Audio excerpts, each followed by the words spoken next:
Assalamualaikum dan salam sejahtera. Utama TVS 15 Disember 2020, saya Karziri Afindi. Dan saya Priscilla John, ikuti berita ini. Sarawak menjadi negeri paling banyak menerima pelaburan langsung asing FDI bagi tempoh Januari dan September 2020. Jumlah pelaburan keseluruhan itu adalah sebanyak 15.8 bilion ringgit. Menurut Ketua Menteri Datuk Patinggi Abang Johari Tonopeng, ia berdasarkan laporan UOB Financial Research and Markets yang meletakkan Sarawak di hadapan negeri-negeri lain dalam menarik pelaburan asing bagi tempoh berkenaan.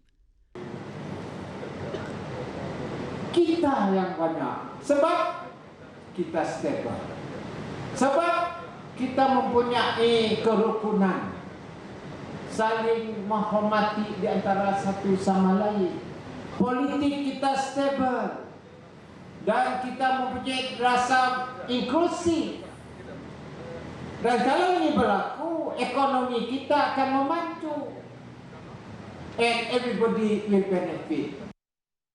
Berucap ketika merasmikan upacara pecah tanah untuk projek pembinaan Pusat Kebudayaan Orang Ulu di Miri, beliau berkata keadaan positif di negeri ini tidak dapat dinikmati di peringkat persekutuan berikutan ada pihak yang masih cuba mengganggu kerajaan yang sedang memerintah. Kerana kita tidak ada mempunyai masalah besar. Sayangnya negara menghadapi masalah besar. Si putus-putus nak jadi Perdana Menteri. Tambah beliau lagi, pihaknya juga sedang mengkaji kemungkinan nak menubuhkan dana kekayaan negara bagi memastikan dana Sarawak diurus dengan lebih profesional. Namun, masih terlalu awal untuk pihaknya mendedahkan butiran mengenai penubuhan dana ini. Tambahnya, kerajaan negeri menjangkakan peningkatan dalam pendapatannya berikutan kejayaan rundingan dengan syarikat petroleum negara Petronas dalam penerokaan dan pengeluaran minyak dan gas di Sarawak di samping hasil yang diperolehi daripada penguatkuasaan cukai jualan negeri. Bayaran Fasa 1 Bantuan Khas Sarawak Kusayang BKSS kategori isi rumah KIR kepada pemohon yang berjaya dalam rayuan akan disalurkan ke akaun masing-masing mulai Selasa. Unit Perancang Ekonomi Jabatan Ketua Menteri menerusi satu kenyataan berkata bantuan berjumlah RM750 itu akan disalurkan ke akaun masing-masing mulai 15 Disember 2020. Bagi fasa 2, bagi RM750 akan dibayar secara bulanan iaitu RM250 sebulan pada setiap 15 hari bulan mulai Januari 2021 sehingga Mac 2021. Bagi yang mempunyai akaun bank dan yang tidak mempunyai akaun, bantuan secara tunai RM750 boleh dituntut di kaunter mana-mana cawangan BSN seluruh Malaysia mulai 21 Januari 2021 sehingga 31 Mac 2021.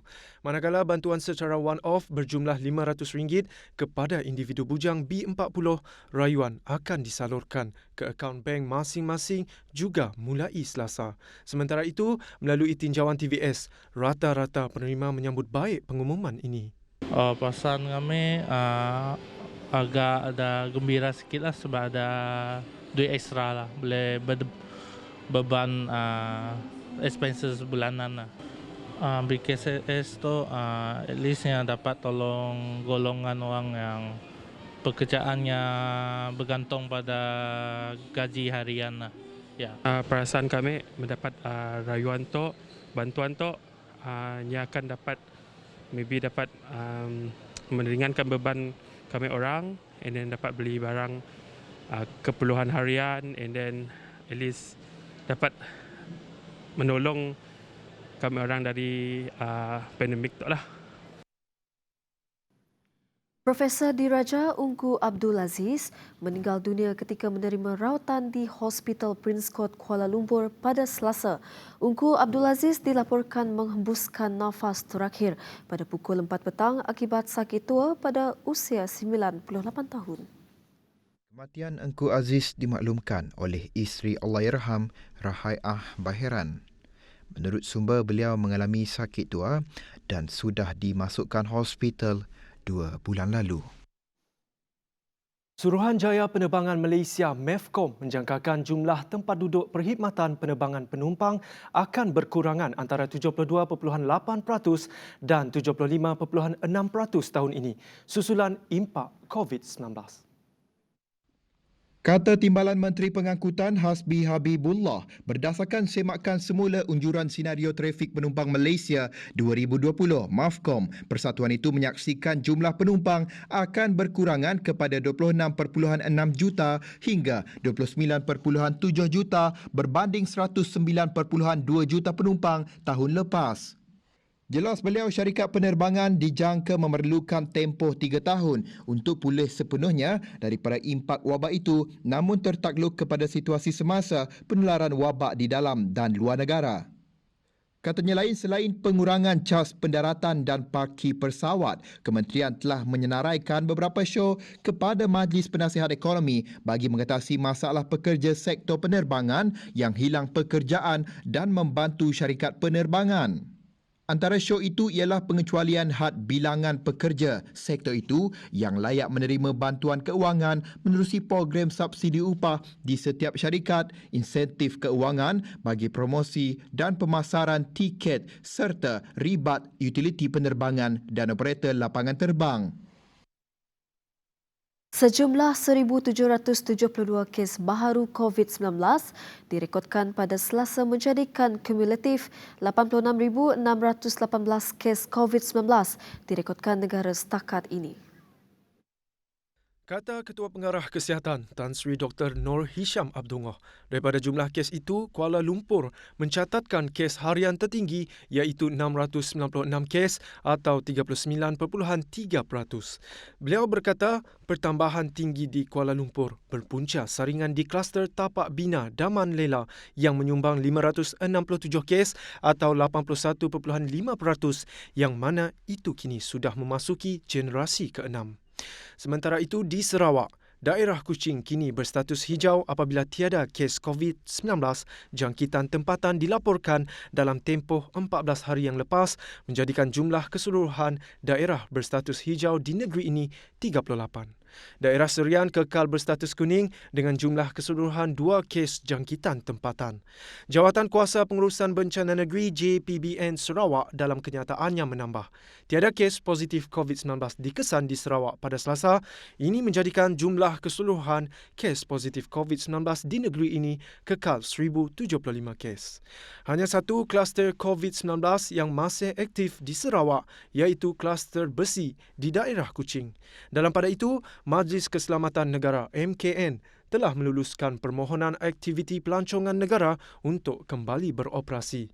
Dedah Menteri Kanan Kluster Keselamatan Datuk Ismail Sabri Yaakob, aktiviti pelancongan tersebut adalah termasuk aktiviti luar outdoor seperti zoo negara, Legoland dan lain-lain aktiviti. Baik, inisiatif pendaftaran perniagaan percuma akan diperluaskan kepada golongan belia dan ibu tunggal B40. Menteri Perdagangan Dalam Negeri dan Hal Ehwal Pengguna, Datuk Alexander Nantalinggi berkata, ini bagi merangsang dan merancakkan pertumbuhan sektor perdagangan domestik akibat impak pandemik COVID-19. Katanya Suruhanjaya Syarikat Malaysia SSM akan merangka kaedah bersesuaian bagi membolehkan golongan berkenaan memanfaatkan skim pendaftaran perniagaan percuma. Usaha SSM memperluaskan inisiatif pendaftaran perniagaan percuma kepada golongan belia dan ibu tunggal B40 ini bakal mencetus minat berniaga dan menggalakkan lebih ramai penyertaan golongan ini untuk menceburi bidang perniagaan, menjana pulangan pendapatan tambahan yang dapat menampung kehidupan seharian mereka, seterusnya merancakkan lagi pertumbuhan sektor perniagaan di negara ini. Sekian, terima kasih Tuan Yang di-Pertua. Beliau berkata demikian semasa waktu pertanyaan Menteri di Dewan Rakyat pada Selasa. Bagi peniaga Umi Syashda, pengumuman ini ternyata satu pengumuman yang amat memberangsangkan dan akan memanfaatkan golongan terjejas akibat pandemik COVID-19. Alhamdulillah, kami bersyukur sebab dapat peluang yang macam tu nak. Mungkin sebelum tu ada susah sikit, tapi Alhamdulillah kini tu ada peluang yang macamnya. Syukurlah. Kami rasa bersyukur dengan adanya KPDN HCP memberi peluang tu secara percuma kepada golongan-golongan muda, khususnya khususnya kepada yang terjejas dengan COVID-19 tu lah, seperti golongan yang dibuang pekerjaan macamnya. Jadi dari segi ia dapat sedikit membantu golongan muda tu untuk berniaga secara online ataupun secara di luar macamnya. Perintah berkurung di kawasan perairan 7 daerah dalam zon selamat Timur Sabah dilanjutkan hingga 31 Disember. Perintah berkurung itu meliputi perairan Tawau, Sempurna, Kunak, Lahad Datu, Kinabatangan, Sandakan dan Beluran. Jaya Polis Sabah Datuk Hazani Ghazali berkata, orang ramai yang tinggal di kawasan berkenaan dilarang menghampiri atau berada di kawasan diisytihar antara 6 petang hingga 6 pagi. Perintah berkurung itu juga bagi menjamin keselamatan dan kesejahteraan rakyat Sabah yang menjadi pengguna perairan dan rakyat berada di kawasan daratan E-Zone. Mengulas lanjut, katanya kumpulan Abu Sayyaf masih cuba menceroboh ke kawasan ini untuk melakukan penculikan dan jenayah lain rentas sempadan. Seterusnya, semua kapal tangki single hull, single bottom membawa muatan minyak kini dibenarkan meneruskan operasinya tanpa sekatan di perairan Sarawak. Ini berikutan selepas Jabatan Laut meminda notis perkapalan Malaysia pada 7 Disember yang memperincikan pengecualian untuk kapal tangki minyak mematuhi notis berkenaan. Menteri Pengangkutan Datuk Lee Kim Shin berkata, kapal tangki yang beroperasi di perairan Sarawak digunakan untuk membawa bahan bakar diesel dari bandar berdekatan kepada penduduk-penduduk di hulu sungai. Ia adalah untuk kegunaan menjana kuasa elektrik rumah panjang, klinik, stesen kerajaan, sekolah dan penginapan pekerja di samping untuk kegunaan kenderaan dan jentera syarikat pembalakan dan peladangan. Bagaimanapun, kapal single hull double bottom berdaftar di bawah bendera Malaysia boleh membawa minyak grade berat sebagai kargo tertakluk kepada syarat tertentu. Antaranya dihadkan pelayaran hanya 20 batu nautika dari daratan terdekat dan had umur kapal sehingga mencapai 25 tahun sahaja beroperasi. Seramai 515,477 rakyat Malaysia telah mendaftar sebagai ahli U-Pustaka sehingga 31 Oktober lepas sejak perkhidmatan digital perpustakaan itu mula diperkenalkan pada tahun 2011. Menteri Pelancongan, Seni dan Budaya Datuk Seri Nancy Shukri berkata, kementeriannya menerusi Perpustakaan Negara Malaysia PNM sentiasa memperkasakan perkhidmatan itu dan keahlian U-Pustaka terus menunjukkan peningkatan setiap tahun. PNM melalui projek U-Pustaka sebagai hub maklumat negara telah mendigitalkan kandungan tempatan seperti manuskrip Melayu, buku nadir, koleksi negara dan surat khabar tempatan melalui projek pendigitalan yang dimulakan pada 2018. Kata Nancy, sehingga Disember 2019 sebanyak 1.7 juta muka surat bahan tempatan telah didigitalkan dan boleh diakses melalui portal U-Pustaka yang banyak memberi manfaat kepada rakyat Malaysia sepanjang tempoh Perintah Kawalan Pergerakan PKP dilaksanakan. Perkhidmatan U-Pustaka juga dapat menyokong pembelajaran sepanjang hayat, pembangunan sosial dan ekonomi untuk meningkatkan kualiti hidup dan kualiti kerja melalui bahan elektronik dalam pelbagai perkara yang disediakan. Nancy turut berharap melalui U-Pustaka juga, pengguna dapat berjimat dalam pembelian bahan-bahan bacaan bercetak, terutama dalam suasana ekonomi yang tidak stabil akibat pandemik COVID-19. Penternak ikan air tawar di Batang Ai di Sarawak menerima bantuan secara in-kind contribution tahun ini berjumlah 1.5 juta ringgit. Menurut Timbalan Menteri Pertanian dan Industri Makanan Datuk Seri Ahmad Hamzah, kerajaan juga menyediakan program sistem penyampaian khidmat sokongan SPECS iaitu bantuan secara in-kind contribution seperti benih dan makanan ikan secara one-off bagi setiap penternak dengan nilai maksimum RM20,000 bagi negeri Sarawak. Selain jualan ikan segar, kerajaan juga menyediakan kursus pemprosesan produk perikanan bagi menggalakkan penternak untuk memproses hasil ternakan mereka kepada produk perikanan seperti produk salai, kering, pes tempoyak, fillet dan jeruk. Kementerian Pengajian Tinggi KPT menyasarkan peratusan keboleh pasaran graduan di Malaysia pada 2021 sebanyak 75%. Menterinya Datuk Dr. Noraini Ahmad berkata, peratusan itu ditetapkan selepas mengambil kira impak pandemik COVID-19 yang turut memberi kesan kepada ekonomi negara. Sementara itu, peruntukan bagi Kementerian Pendidikan dalam Belanjawan 2021 juga diluluskan dengan suara majoriti di peringkat jawatankuasa hari ini selepas dibahaskan oleh 17 ahli parlimen kerajaan dan pembangkang.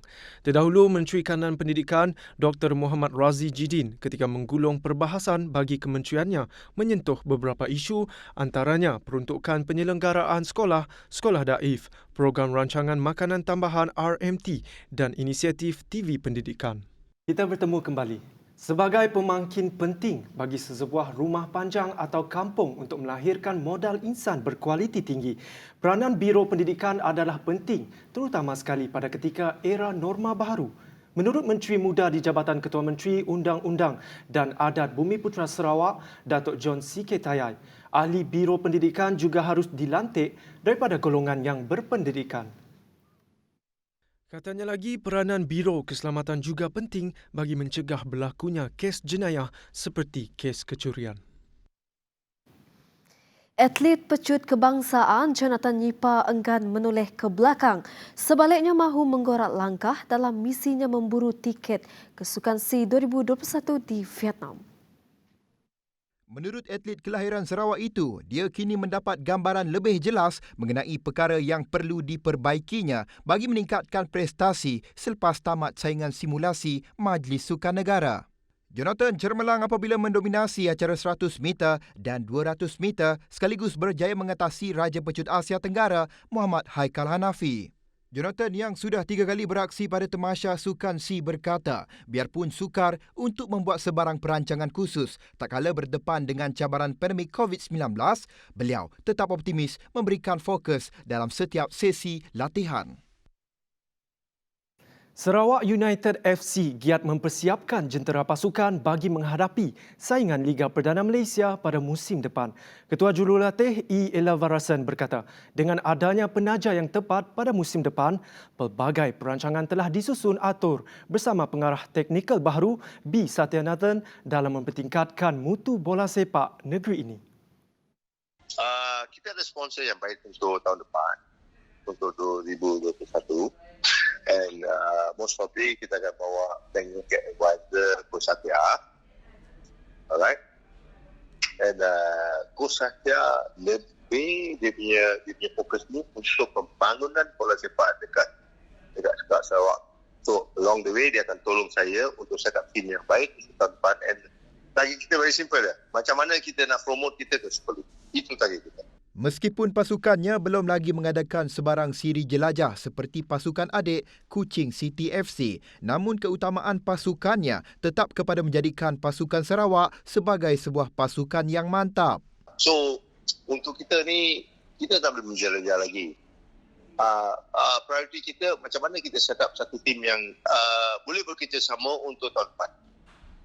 Untuk rekod, Sarawak pernah muncul juara Liga Perdana pada 1997 dan 2013 selain menjuarai Piala FA pada 1992 dan Piala Sultan Haji Ahmad Shah pada 1998. Baiklah, sekian saja utama TVS buat masa ini. Teruskan kesetiaan anda bersama kami. Saya Priscilla John dan ingat kita masih lagi berdepan dengan pandemik COVID-19.